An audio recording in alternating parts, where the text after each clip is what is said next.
kisah perjalanan hidupnya Maryani dari Pohuwato Gorontalo.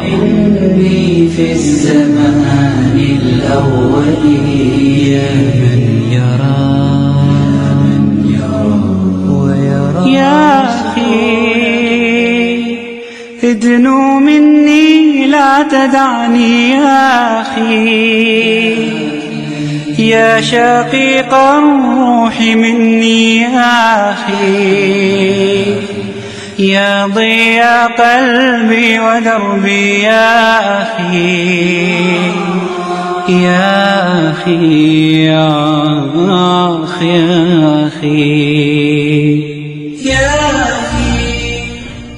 Assalamualaikum warahmatullahi wabarakatuh. Pendengar Nurani yang baik, namaku Maryani. Orang-orang biasa memanggilku Aryani.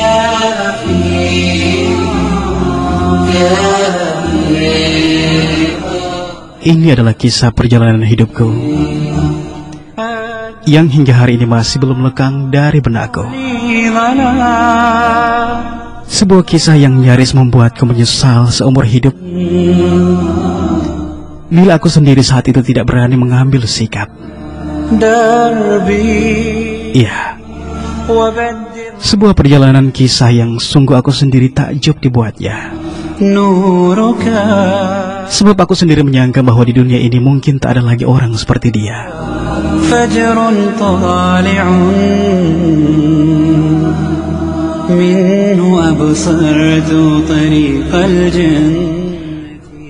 Pendengar Nurani yang baik, tahun 2007 silam aku dipaksa orang tuaku menikah dengan seorang pria.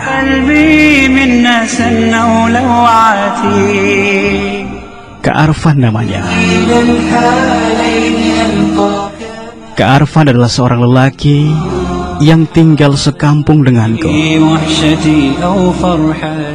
Tetapi dia seleting dengan kakakku saat sekolah dulu. Usia kami terpaut 4 tahun. Yang aku tahu bahwa sejak kecilnya Kak Arfan adalah anak yang taat kepada orang tuanya dan juga rajin ibadahnya.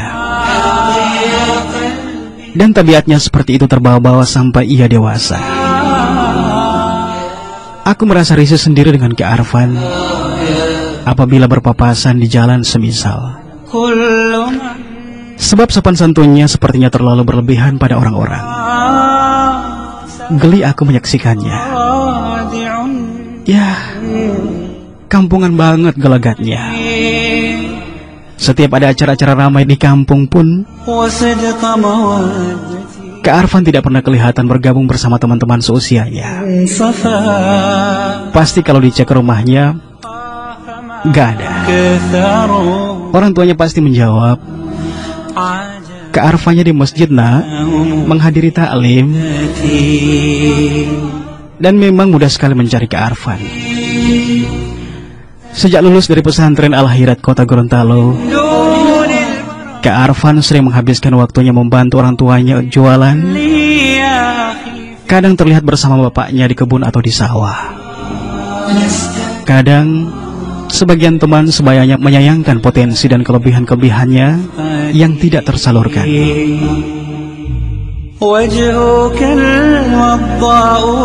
Pendengar, secara fisik memang Kak Arfan hampir tidak sepadan dengan ukuran ekonomi keluarganya. Sebab kadang gadis-gadis kampung suka menggodanya kalau Kak Arfan dalam keadaan rapi menghadiri acara-acara di desa semisal. Tetapi bagiku sendiri itu adalah hal yang biasa-biasa saja. Sebab aku sendiri merasa bahwa sosok Kak Arfan adalah sosok yang tidak istimewa. Apa istimewanya menghadiri taklim? Kurang pergaulan dan kampungan banget. Kadang hatiku sendiri bertanya, kok bisa ya? Ada orang yang sekolah di kota namun begitu kembali ke desa, tak ada sedikit pun ciri-ciri kekotaan melekat pada dirinya. HP nggak ada.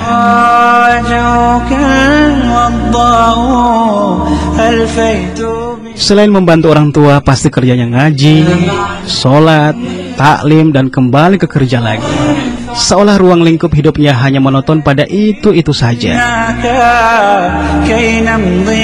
Sekali-sekali ke bioskop kek, ngumpul bareng teman-teman kek setiap malam minggunya di pertigaan kampung yang ramainya luar biasa setiap malam minggu.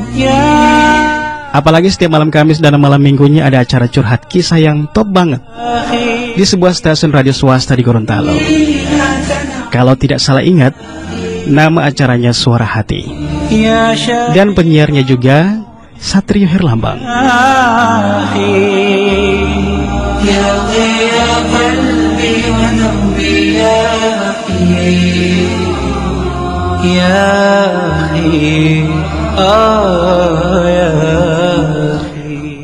Pendengar Nuran yang baik, waktu terus bergulir.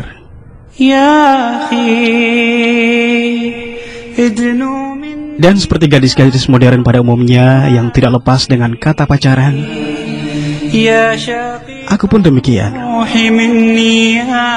Aku sendiri memiliki kekasih yang begitu sangat aku cintai. Namanya Bobby.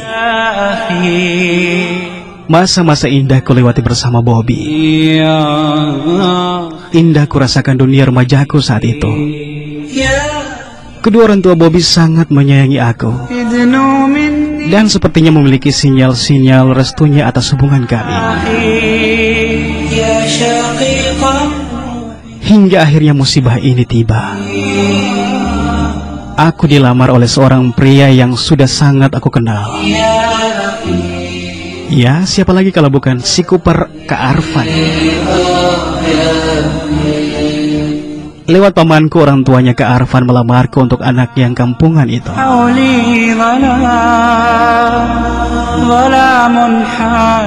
Mendengar penuturan mama saat memberitahu padaku tentang lamaran itu, kurasakan dunia ini gelap.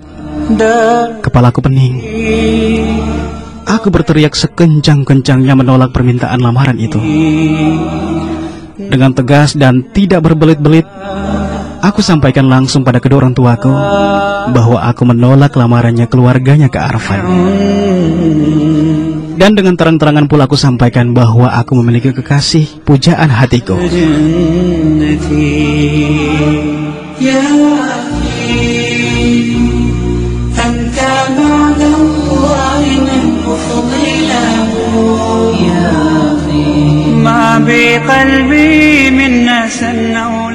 Iya, dengan terang-terangan pula aku sampaikan bahwa aku memiliki kekasih pujaan hatiku, Bobby. Mendengar semua itu, ibuku syok dan jatuh tersungkur ke lantai. Aku pun tidak menduga kalau sikapku yang egois itu akan membuat mama syok.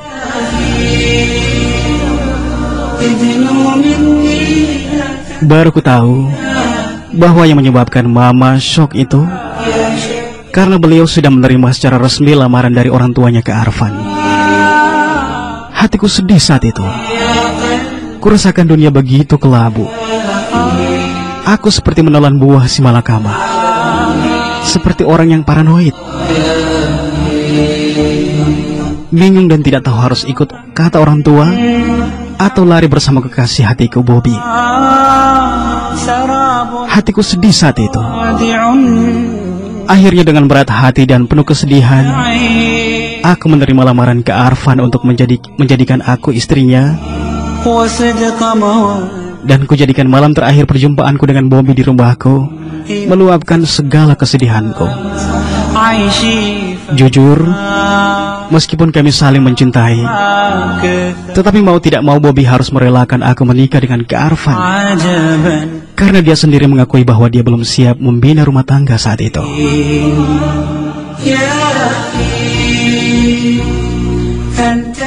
Pendengar Nuran yang budiman, tanggal 11 Agustus 2007, akhirnya pernikahan kami pun digelar. Aku merasa bahwa pernikahan itu begitu menyesakkan dadaku. Air mataku tumpah di malam resepsi pernikahan itu.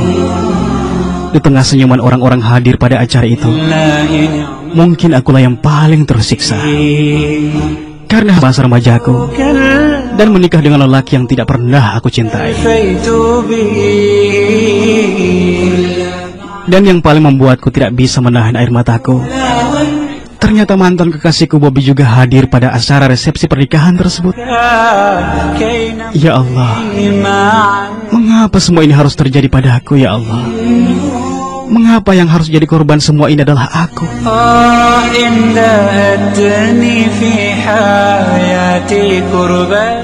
Pendengar Nurani yang budiman, waktu terus berputar dan malam pun semakin merayap hingga usailah acara resepsi pernikahan kami. Satu persatu para undangan pamit pulang hingga sepilah rumah kami. Saat masuk ke dalam kamar, aku tidak mendapati suamiku Kak Arfan di dalamnya. Dan sebagai seorang istri yang hanya terpaksa menikah dengannya, maka aku pun membiarkannya dan langsung membaringkan tubuhku setelah sebelumnya ku hapus make up pengantinku dan melepaskan gaun pengantinku. Aku bahkan tidak peduli kemana suamiku malam itu. Karena rasa capek dan diserang kantuk pun, aku akhirnya tertidur. Tiba-tiba di sepertiga malam aku tersentak tak kala melihat ada sosok hitam yang berdiri di samping ranjang tidurku. Dadaku berdegup kencang. Aku hampir saja berteriak histeris. Andai saja saat itu aku tidak mendengar suara takbir terucap lirih dari sosok yang berdiri itu. Perlahan kuperhatikan dengan seksama. Ternyata sosok yang berdiri di sampingku itu adalah Kak Arfan, suamiku yang sedang sholat tahajud. Perlahan aku baringkan tubuhku sambil membalikkan diriku membelakanginya yang saat itu sedang sholat tahajud. Ya Allah, aku lupa bahwa sekarang ini aku telah menjadi istrinya Kak Arfan. Tetapi meskipun demikian, aku masih tidak bisa menerima kehadirannya dalam hidupku. Saat itu, karena masih dibawa perasaan mengantuk, aku pun kembali tertidur. Hingga pukul 4 dini hari, kudapati suamiku sedang tidur beralaskan sajadah di bawah ranjang pengantin kami.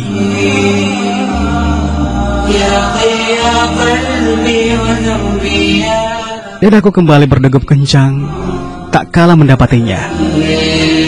Aku masih lupa dan belum percaya kalau aku telah bersuami semalam. Tetapi ada sebuah tanya terbetik dalam benakku. Mengapa Kak Arfan tidak tidur di ranjang bersamaku? Kalaupun dia belum ingin menyentuhku, ya paling gak dia tidur seranjang denganku. Itu kan logikanya. Ada apa ini? Ujarku perlahan dalam hati. Aku sendiri merasa bahwa mungkin malam itu Kak Arfan kecapean, sama seperti diriku, sehingga dia tidak mendatangiku dan menunaikan kewajibannya sebagai seorang suami di malam pertama. Tetapi, apa peduliku dengan semua itu? Toh aku pun tidak menginginkannya. Itulah gumamku dalam hati. Pendengar Nurani yang budiman, hari terus berlalu dan kami pun menjalani aktivitas kami masing-masing.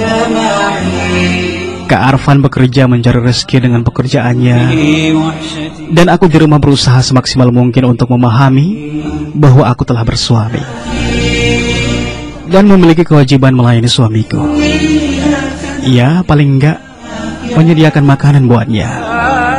Meskipun kenangan-kenangan bersama Bobby belum hilang dari benakku, aku terkadang masih merinduinya. Semula aku pikir bahwa perilaku Kak Arfan yang tidak pernah menyentuhku dan menunaikan kewajibannya sebagai suami itu hanya terjadi pada malam pertama pernikahan kami. Tetapi ternyata yang terjadi adalah hampir setiap malam. Sejak malam pengantin itu Kak Arfan selalu tidur beralaskan permadani di bawah ranjang atau tidur di atas sofa di dalam kamar kami. Dia tidak pernah menyentuhku walau hanya menjabat tanganku. Jujur, segala kebutuhanku selalu dipenuhinya. Secara lahir, dia selalu menafkahi diriku. Bahkan nafkah lahir yang dia berikan lebih dari apa yang aku butuhkan. عجبا Tetapi soal biologis, في شدة entah mengapa Kak Arfan tidak pernah sama sekali mengungkit-ungkitnya atau menuntutnya dariku. أنت لا Bahkan yang tidak pernah aku pahami, pernah secara tidak sengaja kami tabrakan di depan pintu kamar, صلي dan Kak Arfan meminta maaf seolah merasa bersalah karena telah menyentuh diriku. Ada apa dengan Kak Arfan? Apa dia lelaki normal? رفقا Kenapa dia begitu dingin padaku? نعم الرفق Apakah aku kurang di matanya? Atau وجهك الوضاء ألفيت به pendengar, jujur merasai semua itu membuat banyak tanya berkecamuk dalam benakku. دليل Ada apa dengan suamiku? كي Bukankah dia pria yang beragama dan tahu bahwa menafkahi istri secara lahir dan batin itu adalah kewajiban? Ada apa dengannya? Padahal setiap hari dia mengisi acara-acara keagamaan di masjid, يأتي begitu santun pada orang-orang dan begitu patuh kepada kedua orang tuanya. عونا Bahkan terhadap aku pun hampir semua kewajibannya telah dia tunaikan dengan hikmah. Tidak pernah sekalipun dia mengasari aku, berkata-kata keras padaku. Bahkan Kak Arfan terlalu lembut padaku. Tetapi satu yang belum dia tunaikan, yaitu nafkah batinku. Aku sendiri saat mendapatkan perlakuan darinya setiap hari yang begitu lembutnya, mulai menumbuhkan rasa cintaku kepadanya dan membuatku perlahan-lahan melupakan masa laluku bersama Bobby. Aku bahkan mulai merindukannya tak kala Kak Arfan sedang tidak di rumah. Aku bahkan selalu berusaha menyenangkan hatinya dengan melakukan apa-apa yang dia anjurkan lewat ceramah-ceramahnya pada wanita-wanita muslimah seharusnya, yakni mulai memakai busana muslimah yang syar'i.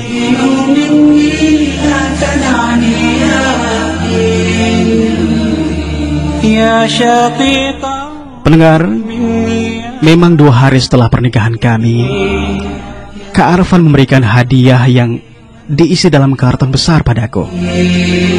Semula aku mengira bahwa hadiah itu adalah alat-alat rumah tangga. Ternyata isinya 5 potong jubah panjang berwarna gelap, 5 buah jilbab panjang sampai selutut juga berwarna gelap, 5 buah kaos kaki tebal panjang berwarna hitam, dan 5 pasang manset berwarna gelap pula. Jujur saat membukanya aku sedikit tersinggung, sebab yang ada dalam benakku dan dalam bayanganku يا ضيف bahwa inilah konsekuensi menikah dengan seorang ustadz. يا أخي Aku mengira bahwa dia akan memaksakan aku untuk menggunakannya. Ternyata dugaanku salah sama sekali, sebab hadiah itu tidak pernah disentuhnya atau ditanyainya. تدعني يا Dan kini aku mulai menggunakannya tanpa paksaan siapapun. Kukenakan busana itu agar dia tahu bahwa aku mulai menganggapnya istimewa. Bahkan kebiasaannya sebelum tidur mengaji sudah mulai aku ikuti.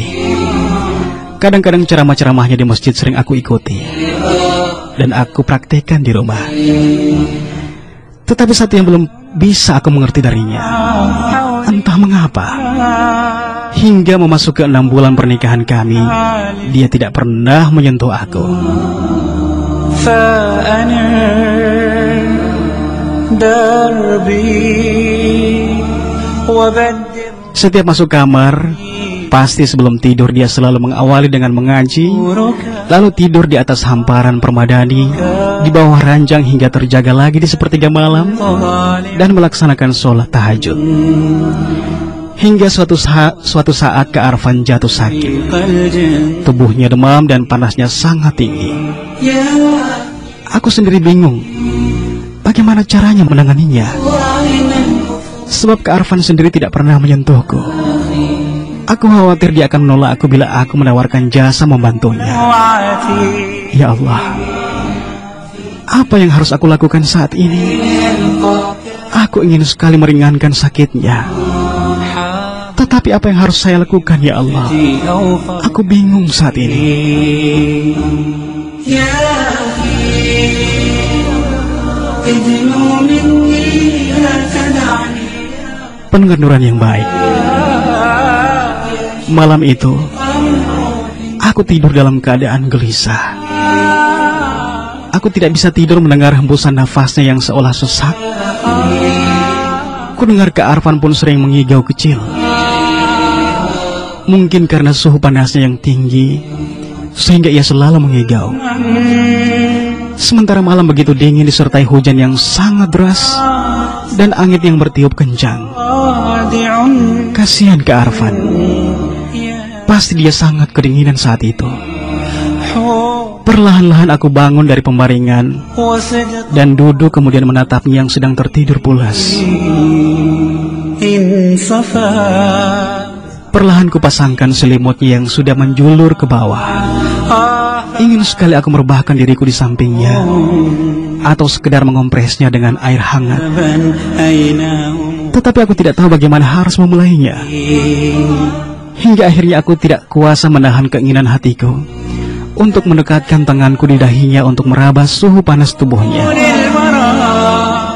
Tetapi baru beberapa detik tanganku menyentuh kulit dahinya, Kak Arfan terbangun dan langsung duduk menjauh dariku sambil berujar.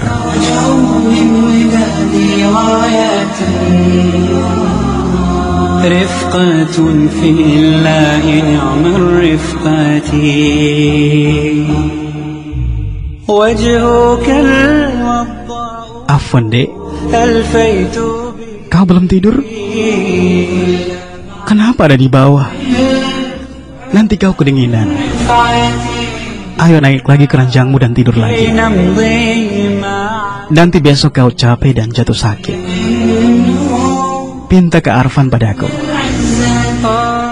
Hatiku miris saat mendengar semua itu. Dan aku sesak. Mengapa Kak Arfan selalu dingin padaku? Apakah dia menganggap aku orang lain? Apa di hatinya tidak ada cinta sama sekali untukku? Tanpa kusadari air mataku menetes sambil menahan isak yang ingin sekali kuluapkan dengan teriakan. Hingga akhirnya gemuruh di hatiku tak bisa kubendung juga. Afwan, Kak. Kenapa sikapmu selama ini padaku begitu dingin? Kau bahkan tidak pernah mau menyentuhku, walaupun hanya sekedar menjabat tanganku. Bukankah aku ini istrimu? Bukankah aku telah halal buatmu? Lalu mengapa kau jadikan aku sebagai patung perhiasan di kamarmu? Apa artinya diriku bagimu, Kak? Apa artinya bagiku? Apa artinya diriku? Kalau kau tidak mencintaiku, lantas mengapa kau menikahi aku, Kak? Mengapa? Itulah ujarku di sela isak tangis yang tidak bisa kutahan. Tidak ada reaksi apapun dari Kak Arfan menanggapi galaunya hatiku dalam tangis yang terseduh itu. Yang nampak adalah dia malah memperbaiki posisi duduknya dan melirik jam yang menempel di dinding kamar kami. Hingga akhirnya dia mendekatiku dan perlahan berujar padaku.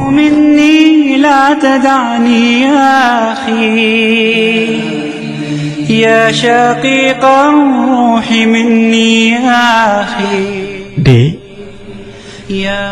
jangan kau pernah bertanya pada kakak tentang perasaan ini padamu. Karena sesungguhnya kakak begitu sangat mencintaimu. Tetapi sebaliknya tanyakanlah semua itu pada dirimu sendiri. Apa saat ini telah ada cinta di hatimu untuk kakak? Kakak tahu. Dan kakak yakin pasti suatu saat kau akan bertanya, mengapa sikap kakak selama ini begitu dingin padamu? Sebelumnya kakak minta maaf, Dik. Bila semuanya baru kakak kabarkan padamu malam ini. Kau mau tahu apa maksud kakak sebenarnya dengan semua ini? Ujar Kak Arfan dengan agak sedikit gugup.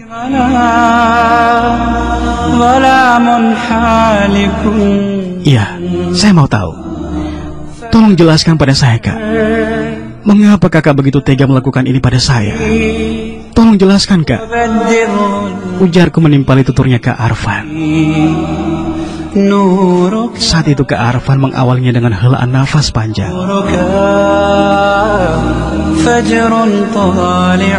Dek, kau tahu apa itu pelacur? Dan apa pekerjaan dari seorang pelacur? يا أخي Afwan, Dek. Dalam pemahaman kakak, seorang pelacur itu adalah seorang wanita penghibur قلبي yang kerjanya melayani para pria hidung belang untuk mendapatkan materi tanpa peduli apakah di hatinya ada cinta untuk lelaki itu atau tidak. Bahkan seorang pelacur terkadang harus meneteskan air mata شديد manakala dia harus melayani nafsu lelaki yang tidak dicintainya. يا Bahkan dia sendiri tidak merasakan kesenangan dari apa yang sedang terjadi saat itu. دعني يا Dan kakak tidak ingin hal itu terjadi padamu, Dek. روحي مني يا Karena kau bukan pelacur. Kau istriku, Dek. Kau bukan pelacur. Betapa bejatnya kakak ketika kakak harus memaksamu melayani kakak dengan paksa saat malam pertama pernikahan kita, حولي sedangkan di hatimu tidak ada cinta sama sekali buat kakak. سراب Alangkah berdosanya kakak bila pada saat melampiaskan birahi kakak padamu malam itu, يهدى sementara yang ada dalam benakmu bukanlah kakak, حب tetapi ada lelaki lain.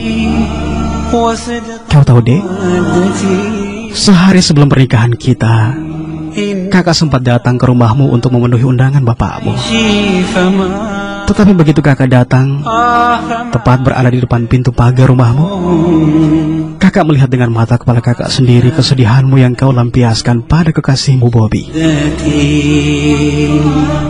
Kau ungkapkan bahwa kau tidak mencintai kakak. Kau ungkapkan bahwa kau hanya akan mencintai Bobby selamanya. Kau tahu, Dek, مخلص saat itu kakak merasa bahwa kakak telah merampas kebahagiaanmu. حباتي Dan kakak yakin bahwa kau menerima pinangan kakak ini karena terpaksa.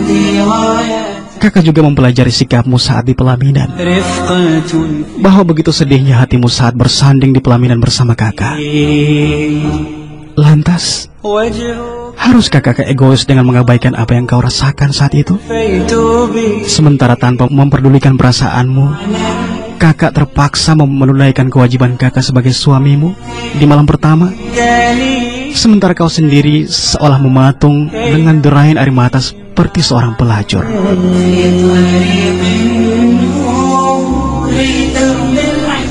Kau istriku, Dek. اندهت Sekali lagi kau istriku. حياتي كربات Kau tahu, كنت لي عونا يجلي كرباتي kakak begitu sangat mencintaimu. Dan kakak akan menunaikan semua itu manakala cinta di hatimu telah ada untuk kakak, agar kau tidak merasa diperkosa hak-hakmu, وجهك agar kau bisa menikmati apa yang kita lakukan bersama. به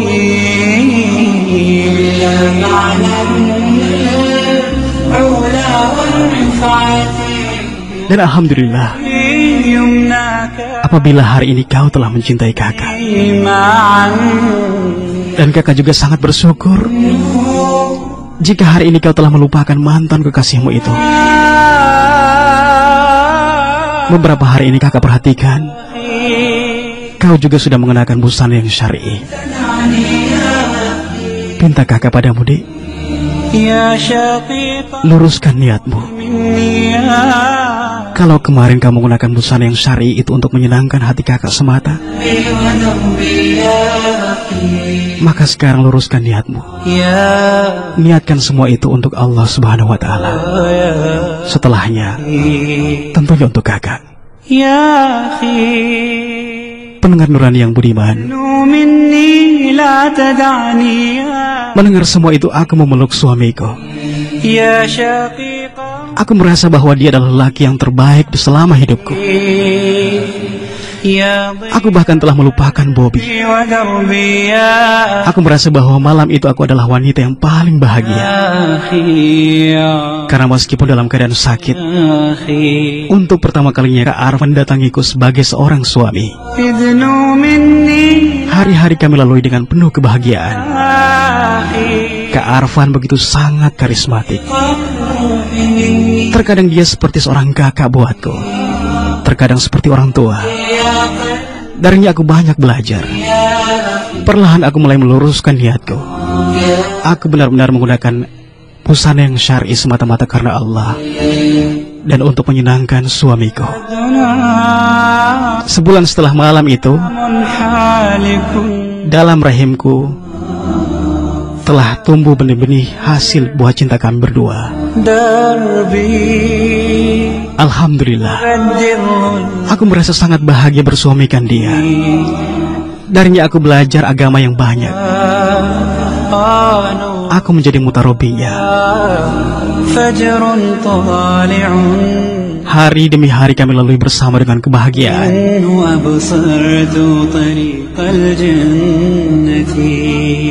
Ternyata dia mencintaiku melebihi apa yang aku bayangkan. Dan aku hampir saja melakukan tindakan bodoh dengan menolak pinangan dia.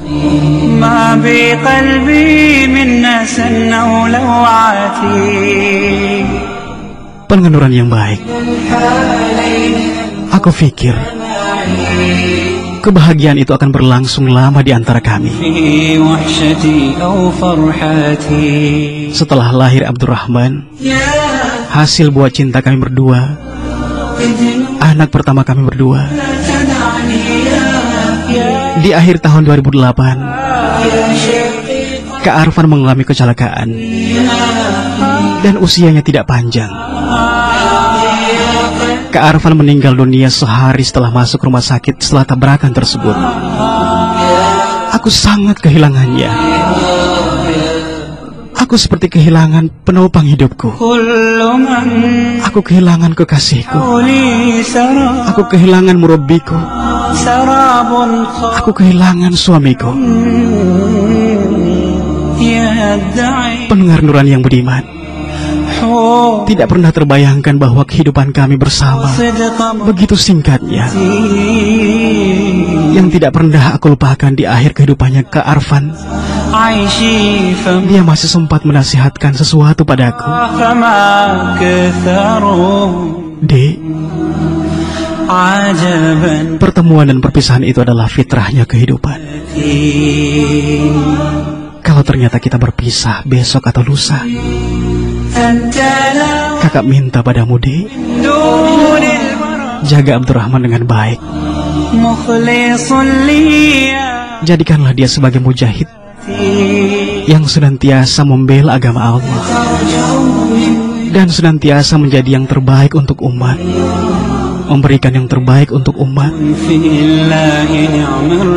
Didik dia dengan baik, Dek. Jangan kau sia-siakan dia. Satu permintaan kakak. Kalau suatu saat ada seorang pria yang datang melamarmu, pilihlah pria yang tidak hanya mencintaimu, tetapi juga mau menerima kehadiran anak kita.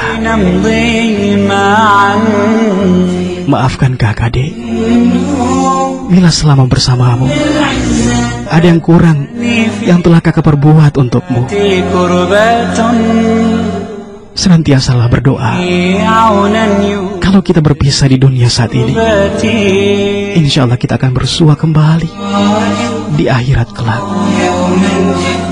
Kalau Allah mentakdirkan kakak yang pergi lebih dahulu meninggalkan dirimu, insya Allah kakak akan senantiasa menantimu. Demikianlah pesan terakhirnya Kak Arfan. Sebelum keesokan harinya Kak Arfan meninggalkan dunia ini. Hatiku sangat sedih saat itu. Aku merasa sangat kehilangan.